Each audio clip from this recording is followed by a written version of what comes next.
Ambassador, I will say frankly, I'm one of the people who thinks you should be expelled from this country, and I believe that it's to do with the policies of your state. If I was Jewish and had never stepped foot in Israel, I could claim citizenship there tomorrow, but 6 million people whose origins are in what you now call Israel, who were forced out in 1947 or 48, do not have that right. Isn't that part of the reason why the Palestinians are in dispute with Israelis? Because you deny them the right to return to their homes and to their land and to their villages, and that they have a legitimate claim, even under international law, to return, but you deny them that right.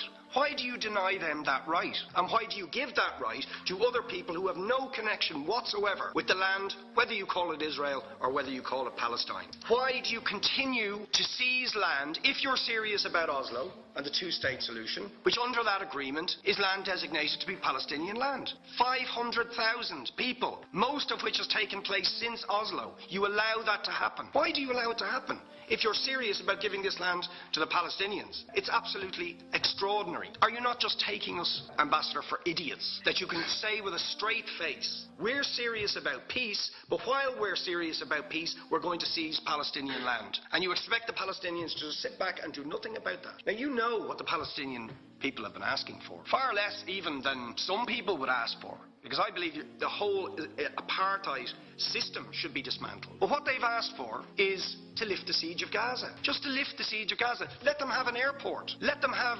ports. Let them not be dictated to by a government for whom they do not vote as to what can go in and out of their territories, whether they will have power, whether they will have clean water, whether they will have medicine. What makes you think you're allowed to have nuclear weapons and the fourth biggest army in the world and visit destruction on the people of Gaza, but they have no right to defend themselves? They have no territorial sovereignty over that land. Would you ask questions, please? How do you justify that? Yeah. All right. How do you justify those double standards? Very lastly, Ambassador, people like Bishop Tutu, Nelson Mandela, and I would certainly describe your state as a apartheid state, with different laws for people depending on their race or religion. For example, at checkpoints going into the West Bank, there's a channel if you're Israeli or European, and there's a channel if you're Arab. Just because you're Arab. If you came into Dáil Éireann and they stopped you and said, are you Jewish? Oh no, sorry, you can't come in through the same entrance